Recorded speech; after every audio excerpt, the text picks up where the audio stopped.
Bonsoir, mesdames, messieurs, merci de nous rejoindre. Je sais que vous êtes très nombreux en train d'attendre notre rendez-vous de chaque vendredi. C'est l'élaboration des sujets d'actualité.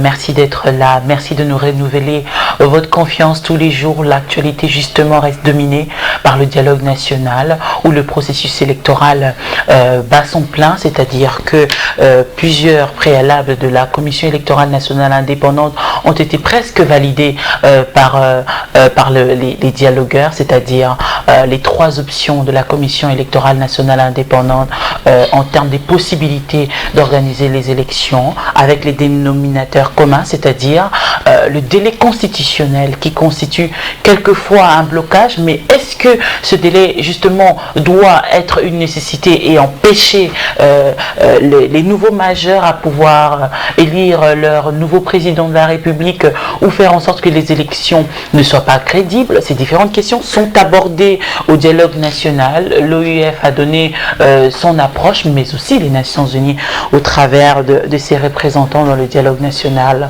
Le processus électoral, justement, parlons-en, demeure aussi au cœur de l'actualité. Le processus sur l'enrôlement se poursuit dans le nord Ubangui. La prochaine province sera le sud Ubangui, le Haut-Katanga, mais aussi le Kasaï occidental. Et finalement, l'actualité reste dominée aussi par la situation politique en République démocratique du Congo. C'est sur le mandat du président de la République. Est-ce que finalement ce délai constitutionnel sera oublié par la compréhension de la réalité? Ces différentes questions seront abordées au cours de cette émission. Nous allons parler aussi de la situation politique au sein du MLC. Comment se porte ce parti politique depuis le départ de Jean-Pierre Bemba, c'est-à-dire depuis son arrestation? Est-ce que le MLC continue à respirer? Est-ce que ce parti politique existe ou on doit considérer ça comme une sorte de coquille vide? Ces différentes questions seront abordées au cours de cette émission. Le regard de ce soir s'est rapporté sur Jean-Jacques Mamba. Bonsoir. Bonsoir Monsieur Mamba, bienvenue. Comment allez-vous? Je vais très bien. Monsieur Mamba, je vous présente, vous êtes porte-parole du MLC et en même temps secrétaire national chargé d'idéologie et de formation, c'est bien cela. Exactement. Bienvenue dans cette émission. Jean-Jacques Mamba, comment se porte le MLC? Le parti va très bien. Nous sommes toujours en train de continuer à défendre un idéal. Ça fait déjà 2-3 ans que nous sommes en train de batailler, d'expliquer, de vulgariser le respect de la Constitution. Comme dans tous les partis, il y a des difficultés. Ça, c'est des difficultés inhérentes à la vie des partis politiques, que ce soit ici ou à l'étranger. Mais nonobstant, c'est fait au quotidien. Il n'y a rien qui puisse nous empêcher de continuer dans cette lignée. Et plusieurs départs au MLC, quand même, dans l'histoire des partis politiques, on n'a jamais vu autant de départs en un temps réduit, aussi réduit, plusieurs départs des grandes têtes du MLC. Est-ce que le MLC existe toujours? Jean-Jacques Mamba. Oui, le MLC existe. Hein, c'est l'un des partis les plus représentés au niveau des institutions, c'est-à-dire au niveau du Sénat, des différentes assemblées provinciales, au niveau du Parlement. Effectivement, il y a des personnes qui partent et voilà, c'est aussi ça la démocratie, c'est-à-dire que on peut expliquer aussi cela par le fait que ça fait près de 55 ans que notre pays n'a pas avancé parce que notre classe politique est inconséquente. Hein. Ça veut dire que les personnes ont des difficultés à tenir les idéaux dans la durée. Et sans vergogne aucune, vous trouvez des personnes qui défendent une idée le matin et le soir la renient sans qu'ils soient indexés. Donc je veux dire que ça fait partie de la vie normale de la nation. Il faudrait que nos hommes politiques, notre classe politique puisse évoluer pour que les gens puissent défendre aussi. Il y a un problème d'idéologie parce que finalement, quelles sont les idéologies que nous défendons? Est-ce que nous suivons des hommes? Est-ce que nous suivons des programmes? Qui est de gauche? Qui est de droite? Quels sont les programmes autour desquels gravite la vie politique? Ça n'existe pas. Ça veut dire que lorsque vous allez dans la majorité, aujourd'hui, vous trouvez des partis d'extrême droite, vous trouvez des centristes, vous revenez dans l'opposition, c'est la même chose. Je pense qu'on a besoin d'évoluer. Vous avez fait allusion, vous avez dit 55 ans après. Est-ce que pensez-vous que la colonisation a quelque chose à voir avec ça? C'est-à-dire cet héritage-là qu'on a aujourd'hui pose problème, on n'a même pas d'idéologie au niveau des partis. Bon, c'est d'abord, vous savez, il y a un problème, il y a une corrélation qu'on peut qualifier presque d'égal entre le niveau social ou l'ambiance socio-économique et finalement la vie politique. Hein. Donc dès lors que vous vivez dans un pays qui ne s'est pas relevé, qui jusqu'au jour où je parle est le pays le plus pauvre du monde, avec une population de plus ou moins 70 millions d'habitants, il est très normal que lorsqu'il y a une disparité entre la classe politique, une fracture sociale, quand vous prenez le train de vie de la classe politique, c'est-à-dire ce que coûtent les institutions à la République, c'est presque 60% de notre budget, et ce qui reste pour la population en termes de redistribution de revenus, vous allez bien comprendre que on peut justifier qu'il y ait 500 partis politiques ici et que les gens se ruent, même lorsqu'ils n'ont pas la vocation, ils se ruent vers la politique parce qu'ils se disent que c'est le boulot le mieux payé. Donc je veux dire que cette fracture sociale qui existe entre la classe politique qui est censée défendre ou être l'image finalement de la nation. Le boulot le mieux payé où l'accessibilité d'ailleurs est facile, il faudrait le dire. Mais parce qu'en réalité, les compétences ne priment plus depuis un certain moment. Oui, mais c'est aussi ça la démocratie, c'est-à-dire qu'à un certain moment les gens votent parce qu'ils ont besoin de manger, parce qu'ils ont besoin d'un polo, ainsi de suite, et après ils sont prêts, c'est-à-dire ils se prévalent de leur propre turpitude. Après avoir fait des mauvais choix, ils sont étonnés que les choses n'avancent pas parce que nous avons eu la possibilité, la chance quelquefois de faire des campagnes électorales. Nous avons expliqué les choses correctement, mais on a bien compris que ce que nous expliquions n'était pas une priorité pour Jean-Jacques Mamba, justement parler de l'arrestation de Jean-Pierre Bemba depuis son emprisonnement à la haie. Pensez-vous que ça a à voir aussi avec les départs qu'il y a eu au sein du MLC? Oui, il faut quand même savoir que le président Jean-Pierre Bemba est une icône, c'est quand même notre leader, et c'est vrai qu'il y a beaucoup de personnes qui l'ont suivi sans pour autant suivre ses idées, et que ces personnes-là, à certains moments, lorsque elles ont perdu espoir qu'il sortirait au moment voulu, ces personnes ont choisi de partir. Maintenant, bon, c'est vrai que nous avons construit notre combat autour d'un idéal, autour d'une idée, ce qui fait que moi, par exemple, en ce qui me concerne, j'ai connu le président Jean-Pierre Bemba en prison, hein, je l'ai vu 4 fois en prison, je ne l'ai pas connu avant la prison, j'ai fait connaissance avec lui en prison. Donc je veux dire que je n'ai pas adhéré au MLC parce que c'est Jean-Pierre Bemba, mais j'ai adhéré au MLC d'abord parce qu'il a défendu un projet auquel j'adhérais. Et je pense que le fait qu'il ne soit pas là renforce encore mes convictions parce que je sais qu'il reviendra parmi nous, mais cela ne m'empêche de continuer à suivre cette ligne-là. Maintenant, on ne peut pas généraliser la situation, c'est pas tout le monde qui réfléchit de la sorte, mais on ne va pas non plus blâmer ceux qui partent parce que comme je le dis, c'est de la démocratie. Même en France, il y a des gens qui partent. Mais plusieurs personnes qui ont quitté le MLC justement accusent Jean-Pierre Bemba d'être dictateur. Justement, on le voit aujourd'hui. Sans lui, le MLC pouvait bien continuer à fonctionner. Pourquoi il ne devait pas aussi penser à faire un petit recul au niveau de son parti politique, comme l'a fait Mandela, par exemple, et laisser le parti respirer. Sans lui, nous avons été aux élections de 2011. Sans lui, nous avons bataillé de tout ce qu'il y avait comme élection au niveau des gouvernorats. Vous vous rappelez, à l'époque, nous étions encore avec M. Jean-Lucien Boussa. Bemba, le sénateur, n'était pas avec nous. Nous avons bataillé. Nous avons été de toutes les batailles. Je veux dire que c'est un peu caricatural. Je pense que c'est un leader et je pense que ce pays a besoin des personnes qui ont de la personnalité. Ce pays a besoin des personnes qui savent dire un mot et rester sur leur position. Je crois que M. Jean-Pierre Bemba fait partie de ces gens-là. Maintenant, si aujourd'hui, la personne qui défendait les idéaux du MLC ou la personne qui croyait au MLC, et demain va vous dire que bon, le MLC ne fait plus rêver, ou demain va vous dire, je ne sais, enfin j'entends beaucoup de choses pour les personnes qui partent, je pense qu'il faudrait sanctionner ou juger individuellement les départs, parce que chacun a son explication. Maintenant, nous avons quand même 500 partis politiques, donc qu'est-ce qui se passe? Est-ce que dans les partis politiques qui ont été nouvellement créés, pensez-vous que ces différentes personnes sont plus démocrates qu'elles l'étaient au MLC? Est-ce que si elles accusent M. Bemba d'être dictateur, est-ce que vous pouvez vérifier aujourd'hui dans les partis qui ont été créés par les anciens leaders du MLC si ces partis-là sont démocratisés? Est-ce que ces partis-là ne sont pas entachés de velléité finalement de leadership dans le sens où la personne quitte parce qu'elle veut devenir président d'un parti? Oui, mais ce membre, il faudrait chercher la traçabilité du problème.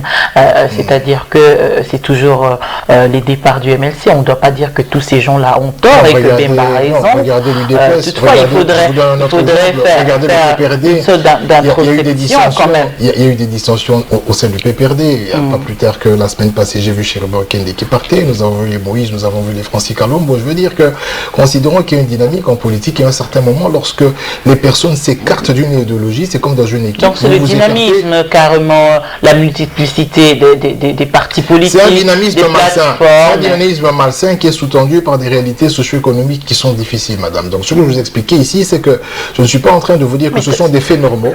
Mais je vous dis que l'ambiance socio-économique peut expliquer certaines situations et je regrette que ces situations-là se présentent comme ça parce que regardez, madame, pourquoi nous avons 500 partis politiques? Nous avons une loi sur le financement des partis politiques dans ce pays. Cela veut dire, en d'autres termes, que au prorata, comme cela se fait en Belgique et en France, les partis qui ont une forte représentativité recevraient des dotations de l'État pour pouvoir maintenir les membres et organiser le parti.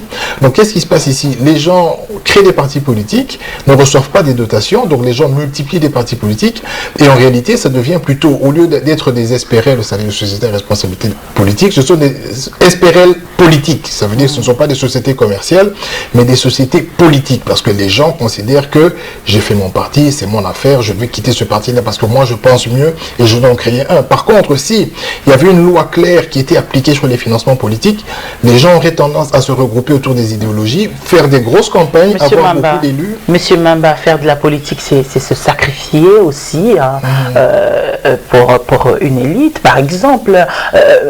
Monsieur Mamba, pensez-vous que la seule raison qui pourrait justifier cela, c'est que vous qualifiez de dynamisme malsain, si la situation sociale et tout, qui a un problème au pays aujourd'hui, pensez-vous que cela suffit justement, parce que si on n'a pas des nerfs solides, on ne peut pas venir en politique comme ça aussi. Malheureusement, je ne pourrais pas citer des noms, mais je peux quand même vous expliquer que la situation, je peux dire, moi j'affirme, je crois que ça n'engage que moi, que le contexte socio-économique y est pour beaucoup. Parce que vous savez, nous avons eu des débauchages. Il y a des personnes qui à un certain moment refusent de continuer la lutte parce que l'opposition c'est très dur. Vous avez remarqué que la plupart des transfuges, c'est des gens qui quittent. 80% des transfuges en République démocratique du Congo et même à l'ex-Zaïre, 80% des transfuges, c'est des gens qui quittent l'opposition vers la majorité. Donc vous allez trouver des gens qui vous disaient à un certain moment que M. Kabila ne pouvait pas gérer ce pays, que M. Matata n'était pas un bon gestionnaire, et les mêmes gens, une année après, vous disent que M. Kabila c'est un visionnaire. Donc ce que je veux dire, c'est que sans vergogne, les gens peuvent changer, mais c'est souvent des transfuges qui quittent vers un milieu, entre guillemets, que je peux qualifier de pauvre et paupérisé, vers un milieu plus aisé où on a des responsabilités de gestion et où on vit mieux. Donc c'est pour cela que moi je continue à soutenir que si on finançait des partis politiques et qu'il y avait une certaine stabilité, que nous avions des grands groupes, on assisterait de moins en moins à ce genre de transfuge. Au-delà de ça, chacun a ses faiblesses, a ses limites aussi. Alors, il suffit de détecter les limites de cet opposant pour l'exploiter au maximum. C'est aussi ça la politique. Oui, madame, mais vous savez pourquoi je le dis? Je veux vous donner un exemple. Lorsque vous allez au Parti Socialiste en Belgique, par exemple, le président du Parti Socialiste, qu'il soit au gouvernement ou pas, il a le rang de ministre, c'est-à-dire que son parti le paye comme un ministre. Vous comprenez très bien qu'une personne comme ça ne peut pas être cooptée par la majorité. Vous allez trouver des fonctionnaires qui ont fait toute leur vie au Parti Socialiste, qui sont payés 2 000, 3 000 euros juste parce qu'ils doivent faire des rapports. Donc je veux dire qu'il y a des gens qui peuvent évoluer dans un parti politique comme des fonctionnaires, comme dans l'administration, parce que l'État prend l'engagement de subventionner tous les partis représentatifs. Et donc, pensez-vous que dans l'opposition, ce n'est pas possible. Dans l'opposition, c'est que vous n'avez pas le pouvoir, vous n'avez rien du tout, vous vivez de vos cotisations. Monsieur Mamba, Monsieur Jean-Jacques Mamba, pensez-vous que aujourd'hui le gouvernement congolais l'a fait pour affaiblir l'opposition? Non, nous avons un gouvernement inconséquent, l'un des plus piètres gouvernements d'Afrique, donc je peux vous le dire comme ça. Moi, je ne vois rien. Je ne vois rien dans ce gouvernement, je n'ai rien vu, je ne vois rien. On est passé des 5 chantiers à la révolution de la modernité, il n'y a rien eu. Tout a été cassé, et même pour le peu qui a été érigé, c'est en désuétude, c'est vraiment obsolète.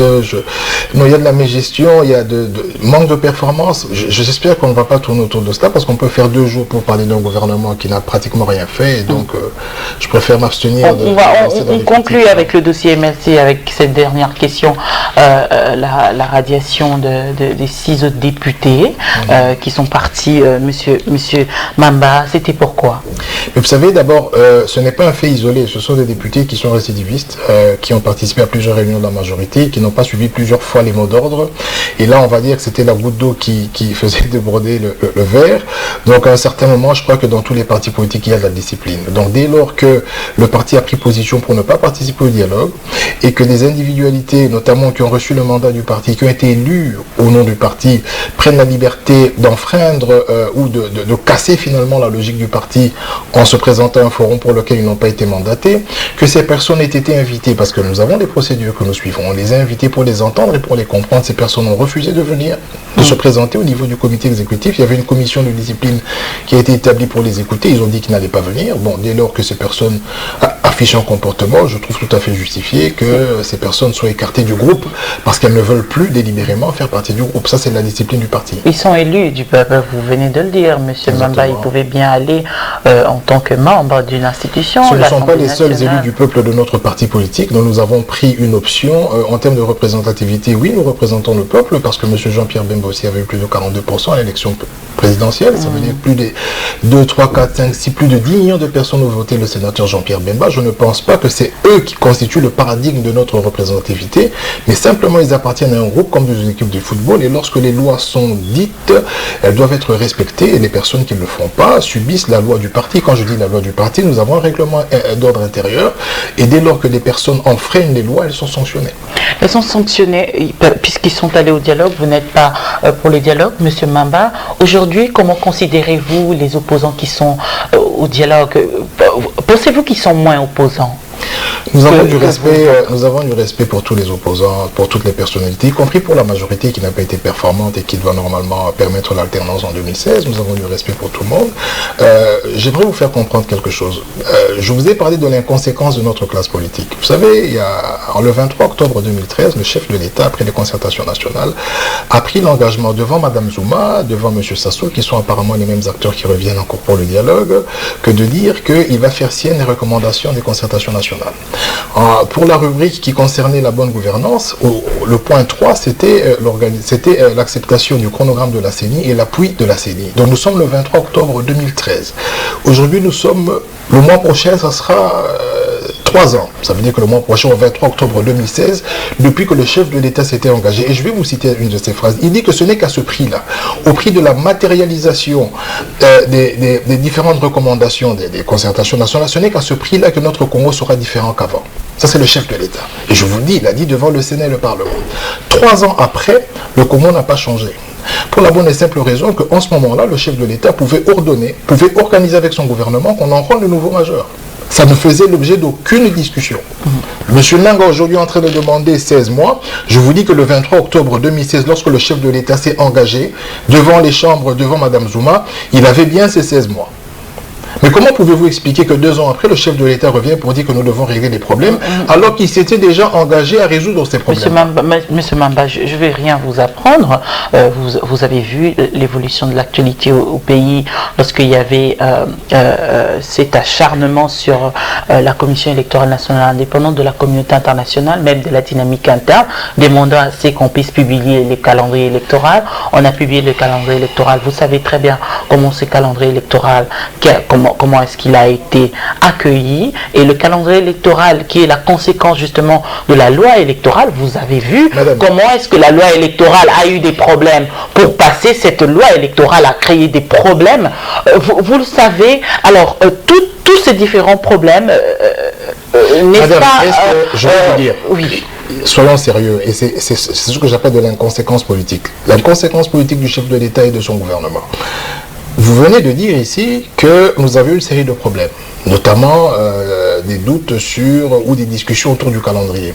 Mais maintenant que nous avons lancé l'enrôlement, madame, est-ce que nous avons un calendrier? Nous n'avons pas de calendrier. Est-ce que M. Nang a attendu que nous finissions de discuter pour qu'il lance l'enrôlement? Ça veut dire qu'il pouvait le lancer en 2013 aussi. Un gouvernement, il est prévoyant. Indépendamment des discussions qui pouvaient y avoir autour de la loi électorale, enrôler les électeurs est une activité permanente de la CENI. Parce que nous n'avons même pas de carte d'identité dans ce pays.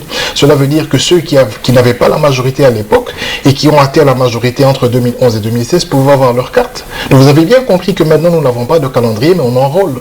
Donc on pouvait, sans calendrier, même autour des discussions, on ne devait pas arrêter la CENI à ne pas enrôler parce que dans tous les cas de figure, il fallait nettoyer le fichier. Et quel que soit le cas de figure, on aurait eu des élections et on devait enrôler tout le monde. Donc qu'est-ce que vous me racontez? Que parce que nous discutions autour du calendrier qui était digeste ou indigeste, qui avait des contraintes, on devait tout arrêter. Alors que le chef de l'État, le 23 octobre, s'est engagé à faire sienne ses recommandations et à booster la CENI. Non, madame. Je parle de l'inconséquence politique pour la bonne et simple raison que c'est bien orchestré. Le chef de l'État veut une rallonge, le chef de l'État veut rester au pouvoir, le chef de l'État nous a dit que les élections coûtaient trop cher, le chef de l'État veut dialoguer, mais jusque quand allons-nous continuer à dialoguer, madame? Nous avons bataillé, nous avons été sur le chemin de bataille. Nous, le MLC, nous avons fait la guerre dans ce pays. Nous avons fait la rébellion. Et à un certain moment, nous avons dit à Salt City que c'est fini. Donnons une chance à la République, que tout le monde respecte les textes. Et aujourd'hui, notre volonté est cristallisée autour du fait qu'on doit respecter ces textes. Maintenant, pour en venir à vos opposants ou à nos opposants, mais je respecte tout le monde, ce que je dis, c'est simplement que je suis un peu frustré de voir des personnalités comme Vital Kamerhe, que je respecte beaucoup par ailleurs, que j'ai été visiter chez lui à la maison pour lui poser les questions que je peux vous poser ici, qui a semblé me rassurer, peut dire en l'espace d'un mois deux choses différentes. Il passe sur Top Congo, il explique la question d'Oussakono qui ne va jamais participer à un dialogue piège qui va consacrer au fait le glissement. Parce que pour lui, le dialogue allait consacrer le glissement, parce qu'il y a la Constitution, doit la respecter. Et vous savez très bien que M. Kamerhe était parmi les fervents qui avaient poussé les jeunes en 2015 à aller manifester pour qu'on ne couple pas les élections avec l'article 8.3. Et un mois après, le même Vital Kamerhe, pour lequel j'ai beaucoup de respect, vous dit qu'il n'y a aucun piège qui est insurmontable. Mais moi, je suis troublé, madame. Comment est-ce qu'un homme politique de cette envergure... Vous venez juste tout à l'heure de parler du dynamisme. Du dynamisme politique. Comment un homme politique de son envergure, après un mois, peut changer de langage? Et puis, un autre problème, madame. Les choses évoluent. La réalité est peut-être que... Je ne le souhaite pas. Il s'est mis face à la réalité. Je ne dirai jamais assez. Je ne le souhaite pas, je ne dirai jamais assez. Je souhaite à M. Kabila, le chef de l'État, de faire 100 ans s'il peut. Et madame, s'il meurt aujourd'hui, on ne va pas avoir des élections. Pourquoi est-ce que lorsqu'on parle des délais constitutionnels ou lorsqu'on parle des problèmes électoraux, on doit faire une forme de similitude avec le mandat du chef de l'État? Le chef de l'État, son mandat finit le 19 décembre. Avec ou sans lui, il peut y avoir des élections. D'ailleurs, il n'est même pas candidat. Donc, on peut régler les problèmes électoraux et trouver par la formule constitutionnelle qui dit qu'on peut donner une allonge de 90 jours, que le président du Sénat assume l'intérim pendant cette période et que nous organisions des élections. Donc, j'aimerais que M. Kamerhe, qui est le porte-parole de l'opposition dans ce forum, puisse faire un distinguo entre ces deux problèmes. Monsieur Mamba, s'il vous plaît, n'allez pas trop vite. Quand vous parlez du président du Sénat et tout, c'est dans quel sens là? C'est la Constitution, madame, l'article 75. Oui, mais est-ce qu'il y a eu vacances? Est-ce qu'il y a eu empêchement? Oui, l'empêchement. Est-ce que le gouvernement, s'il vous plaît, le gouvernement a constaté cela pour qu'il puisse saisir vous attendez que ce gouvernement le constate? La Constitution le constate. C'est ça la logique. C'est ça la logique. Non. Lorsque la Constitution donne des procédures, on doit la respecter. Oui. On ne doit pas sauter pour faire ce que seulement vous voulez. Non, on doit respecter toutes les procédures, toutes les étapes prescrites par la Constitution. Monsieur Mamba, si vous dites que le gouvernement, on doit attendre que le gouvernement, si le gouvernement ne constate rien, il n'y aura rien du tout. Mais justement, allez-y. Je veux qu'on se comprenne très bien, madame. La compréhension de l'article 70 est couplée à celle de l'article 73, 75 et verrouillée par l'article 220. C'est un tout. En réalité, le chef de l'État devrait attendre l'installation d'un président qui a été élu. Donc, pour autant qu'il y ait des élections. Dès lors qu'il n'y a pas eu cette élection, il n'y a pas lieu d'attendre parce que c'est lui qui a orchestré la non-élection. Je viens de vous le démontrer ici. Depuis 2013, il pouvait enclencher ce processus d'enrôlement. Il n'avait même pas besoin d'attendre les discussions. Donc, il a orchestré cela pour créer un dialogue. Et ce qu'ils ont appelé dernièrement trouver un accord politique pour mettre la Constitution en veilleuse.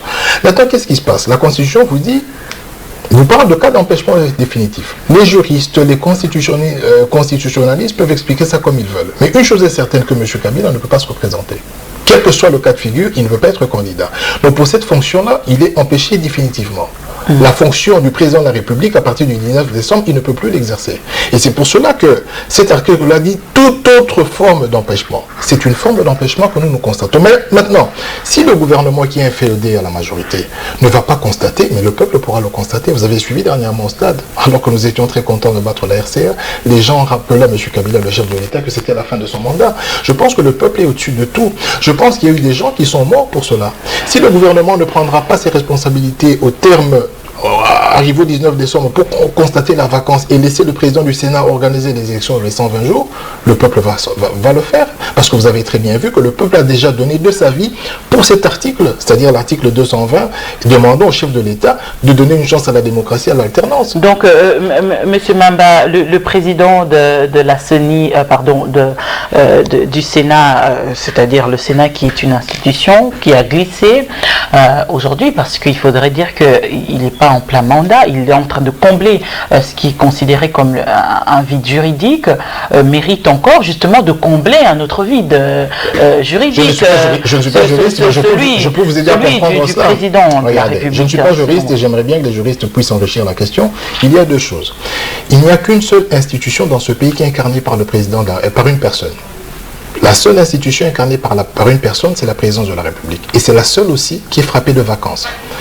Les autres institutions ne sont pas frappées de vacances parce que les gens peuvent se représenter à vie. Ça veut dire qu'au Sénat, un sénateur peut se représenter autant de fois, un député national peut se représenter autant de fois, mais pas le président de la République. Ça veut dire qu'aujourd'hui, il n'y a pas de vacances pour le Sénat. Donc si on doit aller plus loin, madame, pourquoi il n'y a pas eu élection des sénateurs ?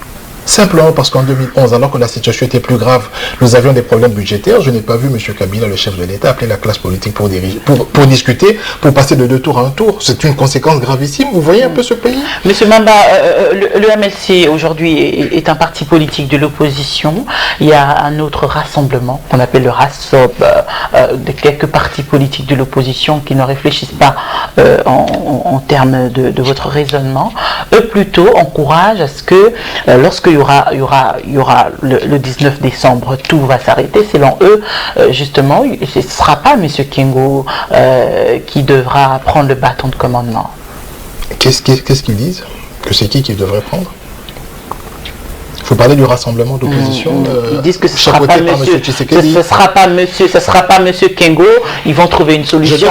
Mais le plus important, c'est ce que vous venez de dire, que le 19 décembre, tout s'arrête et que le président... Je vais vous dire quelque chose, madame. Nous, le MLC, personnellement, moi, je suis porte-parole, co-porte-parole, parce qu'il y a aussi un collègue à moi qui fait ce travail. Mais pour ce qui me concerne, j'ai fait plus ou moins 60 émissions dans lesquelles je ne parlais que d'une chose, le respect de la Constitution. Je ne fais pas un focus sur la personne de Kengo. M. Kengo peut mourir, celui qui va le remplacer fera bien. Je ne fais pas un focus sur la personne de Kabila. Nous avons été constants. Nous n'avons posé aucun préalable. Vous savez, le rassemblement a mis beaucoup de préalables sur la table.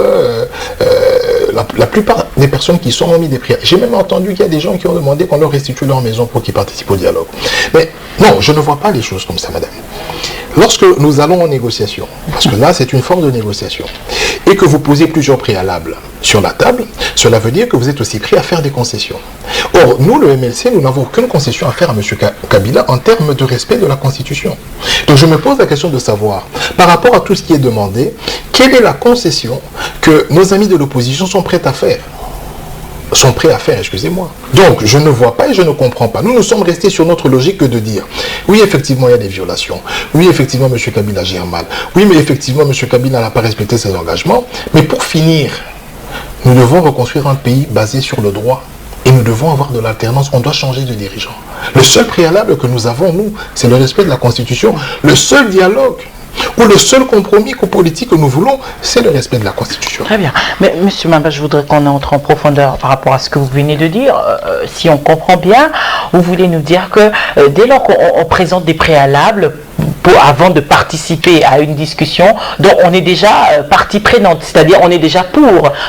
Si et seulement si on respecte nos préalables, donc on peut déjà partir, contrairement à MLC qui rejette tout, qui n'a pas de préalable, qui ne jure que sur l'article 220. Madame, nous avons fait la guerre et nous savons combien ça a reculé ce pays. Nous avons pris l'engagement d'arrêter et nous avons arrêté. Nous avons pris l'engagement de nous engager politiquement et c'est ce que nous faisons. Nous avons pris l'engagement de faire un combat républicain et c'est ce que nous faisons, madame. Nous n'avons pas de préalable à mettre sur la table. La seule chose que nous voulons, et je pense que c'est la seule chose que le peuple veut, c'est qu'il y ait alternance au travers du respect de la Constitution. Parce qu'en ce moment-là, nous aurons des nouveaux dirigeants. Ceux qui ont été incarcérés maladroitement ou de manière injuste en prison sortiront parce que nous allons refaire la justice. Ceux dont on a ravi les biens trouveront gain de cause parce que nous allons régler tout ça. Parce que nous serons en ce moment-là, nous l'opposition, pour corriger ce qui s'est passé. Mais multiplier les préalables, c'est donner la possibilité de faire des concessions. Et je crains que les concessions soient un vrai piège, parce que M. Camille a parlé de piège. Je crains qu'il tombe dans son propre piège, parce que je ne sais pas jusqu'où il peut aller en termes de concessions par rapport à ce qui a été déjà fait par la majorité. Avant de parler de concessions, on revient, quand vous parlez de vous, l'opposition, on sait déjà que cette opposition, elle est dispersée aujourd'hui. Il n'y a pas une opposition en République démocratique du Congo. Quand j'ai dit une, même le rassemblement ne réunit toujours pas toute l'opposition. Et vous venez de parler du respect de la Constitution. Eux, ils sont dans le préalable, finalement, Monsieur Mamba, même si vous arrivez à obtenir gain de cause, c'est-à-dire le départ du président Kabila, le constat sur tout autre cas d'empêchement, qu'est-ce qui va arriver avec justement les différents points de vue de l'opposition qui n'arrivent toujours pas à se mettre d'accord Madame, dans une démocratie qui fonctionne, il ne doit... Parce qu'eux, ils ne veulent même pas de ce que vous venez de dire, M. Kengo. Lorsque vous parlez de M. Kengo, cette hypothèse-là, M. Kengo, c'est constitutionnel, ce que vous venez de dire. Mais eux, ils ne veulent même pas entendre parler de ça. Dans une démocratie qui fonctionne, on ne devrait pas parler du principe de l'unanimité. Ça n'existe nulle part au monde. Vous pouvez aller chez les démocrates ou les républicains, ils ne sont pas unanimes. Vous pouvez aller chez les républicains ou chez les socialistes, ils ne sont pas unanimes. Il y a la liberté de penser en démocratie et les gens peuvent penser comme ils veulent. Mais ce qui nous départage, madame, c'est la Constitution. Ce qui limite nos ambitions, ce qui limite nos prétentions, ce qui limite notre manière de faire les choses ou qui circonscrit notre manière d'agir, c'est la Constitution. Raison pour laquelle nous disons, indépendamment du savoir-faire des uns ou des autres, du charisme des uns et des autres, du fait que vous êtes grand, que vous êtes fort, nous devons nous mettre d'accord sur le respect des textes, parce que ce sont des textes qui peuvent nous départager. Alors c'est les textes qui doivent vous départager. Je vais reprendre ma question, Monsieur Mamba. Qu'est-ce qui va arriver le 19 décembre? Est-ce que ce sera Etienne Tshisekedi qui doit gérer cette période transitoire, puisque c'est déjà les indiscrétions que nous sommes en train d'écouter du côté du rassemblement de l'opposition, ou ça sera autre chose Monsieur Tshisekedi Wamulumba, pour lequel personnellement, et je pense même en partie, il y a beaucoup de respect, est un légaliste. Donc je pense qu'il se pliera naturellement au texte, notamment à la Constitution. C'est vrai que beaucoup souhaitent qu'il préside la transition, vu son âge. On trouve qu'autour de sa personne, il peut y avoir un compromis qui va dans ce sens-là. Nous ne partageons pas cet avis. Par contre, nous savons très bien que s'il pose sa candidature et que notre président national, M. Jean-Pierre Mbemba, n'est pas candidat ou qu'il n'est pas encore parmi nous, nous allons le soutenir parce que nous respectons son combat. Donc, je le vois mieux dans la peau d'un président de la République que d'un président de la transition. Pour autant que cette transition, constitutionnellement, il n'y a aucun mécanisme qui lui permet d'y accéder. Donc, s'il y a une transition qui est faite constitutionnellement... Politiquement, par exemple. S'il y a une transition qui est faite de manière constitutionnelle, qui ne doit pas excéder 3 mois, après nous aurons les élections présidentielles, il sera candidat. Si M. Bemba n'est pas là, il va gagner ces élections. C'est ce que nous lui souhaitons, vu son âge et ainsi de suite. Mais je n'aimerais pas que la Constitution ne vale que pour certains et ne vale pas pour d'autres. Je ne veux pas que la Constitution devienne un menu où on choisit ce qui nous intéresse et on refuse ce qui ne nous intéresse pas. Je pense que nous devons considérer que c'est un compromis national. C'est autour de la Constitution que notre vie se taille, que nos ambitions politiques doivent graviter. Et partant de là, voilà, il faudrait que les choses restent telles quelles, c'est-à-dire que nous respections les textes et que nous les partagions par rapport à ces textes-là. Monsieur Mamba, aujourd'hui la présence de la communauté internationale au dialogue, justement, qu'est-ce que cela représente pour vous, cette communauté internationale qui commence peu à peu à comprendre qu'il y a une possibilité de tenir les élections dans les délais constitutionnels? Est-ce que vous comptez encore sur cette communauté internationale en termes de votre approche constitutionnelle? Vous savez, la communauté internationale, c'est un partenaire. Nous avons quand même un budget qui est financé à près de 60% par les bailleurs extérieurs. Nous recevons de l'aide. Nous avons un gouvernement incompétent, comme je vous l'ai dit, d'où l'importance de leur point de vue. Qui crie souveraineté lorsqu'il s'agit du respect des droits de l'homme et de la gestion, et qui, lorsqu'il s'agit de vacciner nos enfants, crie à la communauté internationale pour dire qu'on n'a pas d'argent. Moi, j'ai eu la chance quand même de voyager dans plusieurs pays d'Afrique noire qui ont vraiment évolué, et je dis que nous avons la classe politique la plus piètre de celle que j'ai pu observer à l'étranger. Donc, je dis que ce sont des partenaires que nous respectons parce qu'ils ont beaucoup apporté, et leur présence ne peut que réconforter la thèse selon laquelle nous avons moins des témoins. moi j'encourage ceux qui sont partis dialoguer. Je ne dis pas qu'ils font de mauvaises choses, qu'ils sont moins opposants que nous. D'ailleurs, ils peuvent être plus opposants et peut-être même plus intelligents que nous qui ne sommes pas y allés. Mais que leur intelligence ne dépasse pas les prescrits constitutionnels, que leur intelligence ne les pousse pas ou ne les conditionne pas à nous amener vers un terrain. On revient à la communauté internationale, M. Mamba. Maintenant, le fait qu'ils soient là, parce que vous me posez la question de savoir si notre thèse du 19 décembre ne sera pas... Non. Oui, parce qu'eux, ils parlent déjà de 10 mois, Nangaki parle de 16 mois, madame, 17 mois, etc. Dans une hypothèse, il y a l'ONU, celle de l'ONU, qui parle de 10 mois et un jour. À dater de juillet 2015, ça veut dire qu'on aurait des élections probablement, enfin le fichier serait prêt probablement en avril. Je pense qu'il y a un mécanisme constitutionnel qui permet de faire, un mécanisme constitutionnel transitoire, et on n'a fait que parler de ça depuis le début de l'émission. C'est-à-dire que la Constitution prévoit que le président qui est élu, enfin le président intérimaire, n'aura que pour mission d'organiser des élections. Il ne pourra pas signer de décret, il ne pourra pas faire autre chose, sa mission, ça sera d'organiser des élections. Donc si nous dépassons le délai du 19 décembre et que nous pouvons nous accorder sur une transition de 3 mois ou 6 mois renouvelable suivant la Constitution, ça ne tuera personne. Mais ce qui dérange, c'est quoi? C'est que M. Kabila, qui a pris des engagements depuis 2013, M. Kabila qui nous a amenés vers le terrain d'être et de rester le pays le plus pauvre au monde, un pays qui n'est pas performant. Lorsque vous allez dans des villes comme Goma par exemple, aujourd'hui l'éclairage public c'est un éclairage rwandais, c'est les Rwandais qui nous donnent du courant. Regardez combien de morts il y a eu depuis 2013, depuis que M. Kabila a accédé au pouvoir. Il a eu 15 ans pour rétablir la sécurité sur l'ensemble du territoire national, il ne l'a pas fait. Donc je ne sais pas pourquoi on devrait s'accrocher, je parle de la majorité dans son ensemble, rien qu'à une personne, mais pas des résultats. Quels sont les résultats aujourd'hui, madame? Si on parle des infrastructures, regardez, je suis venu, j'ai eu une crevaison, là, vous voyez, sur Triomphal, vous avez vu l'ensemble des trous qu'il y a. Vous allez vers Sosimat. Combien d'années ont duré les fameux travaux des 5 chantiers? Même pas 2 ans, madame. Donc, pourquoi nous devons nous accrocher? Nous devons tous aimer ce pays.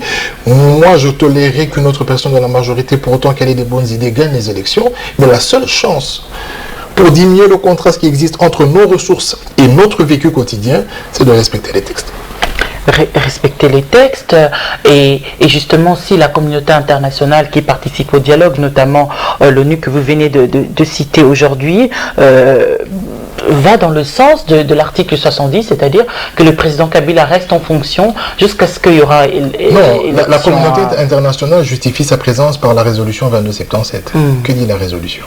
Que les choses doivent être faites suivant le respect de la Constitution. Donc eux, ils sont là aussi pour veiller à ce que la Constitution soit respectée. La Constitution dit que le mandat du chef de l'État s'arrête le 19 décembre et que, comme il est empêché définitivement, il ne pourra même pas être candidat, le président, entre guillemets, du Sénat assure la transition. Donc je pense que la présence de la communauté internationale gravite autour de l'article, enfin de la résolution 2277 et il n'y a aucune contradiction à ce niveau-là. Je les vois très mal dans une posture où ils demanderaient à M. Kabila de rester au pouvoir.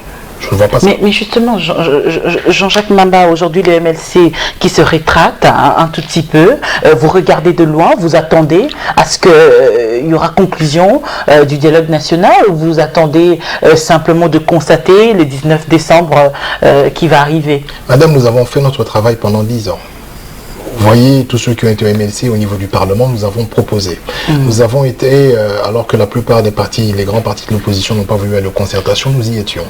Et nous avons pendu les 100 résolutions prioritaires que le chef de l'État s'est engagé à faire. Nous ne restons pas bras croisés. À chaque fois qu'il y a une discussion et qu'il y a des choses à faire, nous participons, madame.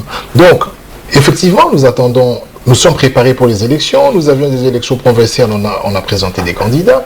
Aux prochaines élections, nous présenterons des candidats. Je suis avec vous sur un plateau de télévision en train de défendre l'idéologie de notre parti ou de défendre la position de notre parti.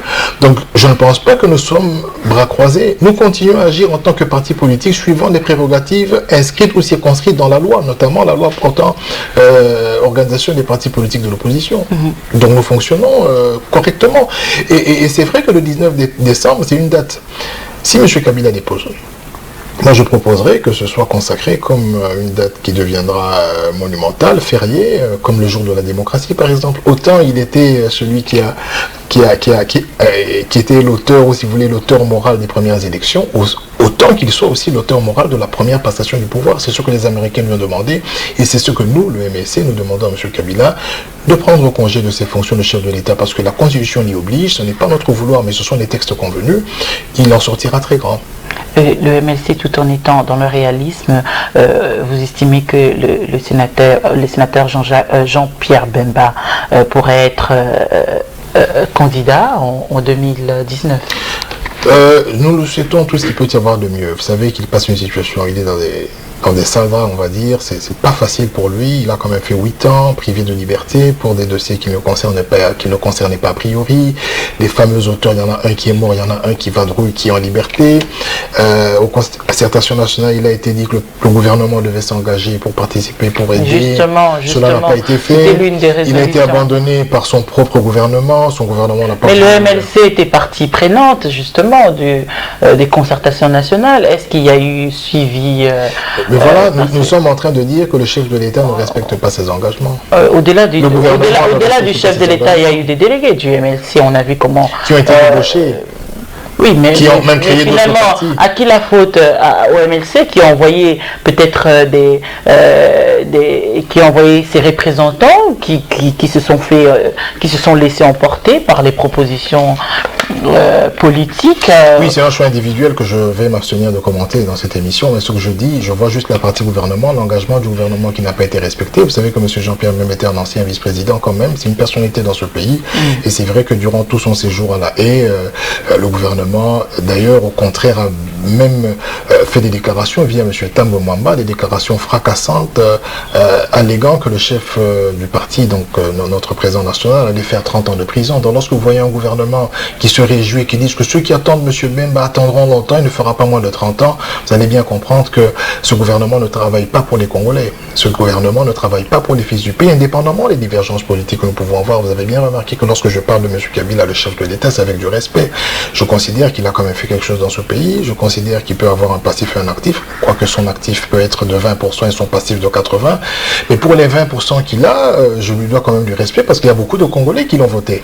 Donc, dès lors que nous avons un gouvernement qui ne représente pas les Congolais, qui ne les défend pas, on nous chasse à Brazzaville, on nous chasse un peu partout, on nous tue comme des vaches à l'Est, mais rien. Voilà, je veux dire, l'alternance s'impose. L'alternance s'impose. Monsieur Mamba, aujourd'hui, la CENI a proposé trois options. La troisième, c'est la meilleure, c'est-à-dire 17 mois pour que les élections soient crédibles, pour que le fichier soit bien nettoyé, pour que finalement même les nouveaux majeurs puissent avoir quand même cette occasion, c'est-à-dire leur droit d'ailleurs légitime de pouvoir élire leur prochain président de la République. Monsieur Mamba, vous êtes d'accord avec ça, mais à condition que la Constitution soit respectée, que le président Kabila puisse partir le 19 et que le président du Sénat comble le vide juridique. C'est bien cela. La meilleure option, c'est à dater du février 2016. Ça veut dire que ça va nous conduire à obtenir un fichier électoral en juillet 2017. Ce que vous avez appelé meilleure option. Okay? Cela veut dire que dans 7 ou 8 mois. Si on est à l'évidence que nous sommes dans ce cas de figure. C'est la meilleure option de la CENI. Ça, c'est la meilleure option de la CENI. Je crois que les Nations Unies ont donné une meilleure option, une option un peu plus écourtée. Donc, je veux dire que si nous nous mettons d'accord sur le fait que nous voulons effectivement que nos nouveaux majors soient enrôlés et ainsi de suite, n'oublions pas que les gens vont continuer à mourir, qu'un fichier ne sera jamais clean à 100%. Vous pouvez enrôler quelqu'un aujourd'hui, demain il meurt et son nom reste dans le... Mais nous avons quand même un pays magique où il y a le président de la République, comme Ali Bongo d'ailleurs, s'est fait... Non, Ali Bongo, il a été gentil, il s'est fait voter à 99%, le chef de l'État, Malem Bankoulou, avait eu 120%. Donc même les morts l'ont voté, ce n'était pas une anomalie. Mais ce que je veux dire, c'est que notre problème, c'est on doit séparer, on doit arriver à dissocier les problèmes électoraux du mandat du chef de l'État. Si nous sommes d'accord, la classe politique se met d'accord pour organiser les élections en juillet 2017, que ce soit sans M. Kabila, qui est l'auteur moral de la non-organisation des élections dans les délais constitutionnels. Il ne faudrait pas que nous lui donnions un chèque en blanc, après qu'il ait organisé plusieurs manœuvres, que nous lui disions, bon écoutez, vous pouvez encore continuer, parce qu'en réalité, ce que eux appellent accord politique, je suppose que c'est un gouvernement, et je dois vous dire que ceux qui entrent dans le gouvernement ont de la peine à en sortir. Ils vont chercher à allonger les délais, et on va tomber finalement dans... Monsieur Mamba, peu importe le délai que la CENI donne, le plus important est qu'il y ait un mouvement au niveau niveau de l'institution président de la République, c'est-à-dire que le président Kabila puisse partir. Pas les plus importants, ce qui est constitutionnel. Parce qu'ici, nous ne parlons pas en termes d'importance, en terms de vouloir. Nous parlons en termes de la Constitution. C'est la seule chose qui peut nous départager, nous, les ambitieux de la politique. Le plus important, c'est le respect de la Constitution, voilà, des textes. Monsieur Mamba, vous allez regarder la caméra. On va conclure. Vous allez nous dire en perspective comment imaginez-vous la date du 1er janvier 2017. Je l'imagine sans le président Kabila comme chef de l'État, avec naturellement, enfin constitutionnellement le président du Sénat, celui qui sera en ce moment-là, qui aura la stricte mission d'organiser les élections dans les délais. Il a 90 jours renouvelables une fois, et j'espère que nous aurons des élections crédibles qui vont nous conduire à une alternance, à une modification structurelle de notre classe politique pour que nous puissions hisser un peu le niveau, pas seulement de la classe politique, mais le niveau de vie des populations. Voilà. Merci Jean-Jacques Mamba d'avoir répondu à notre invitation. Vous êtes porte-parole du MLC, vous êtes secrétaire national chargé d'idéologie et de formation. Mesdames, Messieurs, merci également à vous de nous avoir suivis. Le regard de ce soir a été rivé sur Jean-Jacques Mamba. Il est porte-parole, je viens de le dire, du MLC, et il est secrétaire national chargé d'idéologie et de formation. L'émission de ce soir a élaboré comme toujours les divers sujets d'actualité, l'actualité qui reste dominé par le dialogue national où on part du processus électoral. Finalement, c'est 16 mois plus 1. Je crois, 16 mois plus 1 sera avec ou sans Joseph Kabila. L'avenir nous dira un peu plus. Nous avons parlé aussi de la situation politique au pays, notamment au MLC, puisque nous avons reçu un cadre de ce parti politique. Vous allez suivre cette émission rediffusion demain, samedi, à partir de 10h sur www.dossierDafrique.com, sur la page Facebook Dossier d'Afrique. D'ici là, portez-vous bien. Je vous retrouve vendredi prochain. Ça sera avec le même plaisir et le même bonheur. D'ici là, portez-vous bien et à très bientôt. Bonsoir.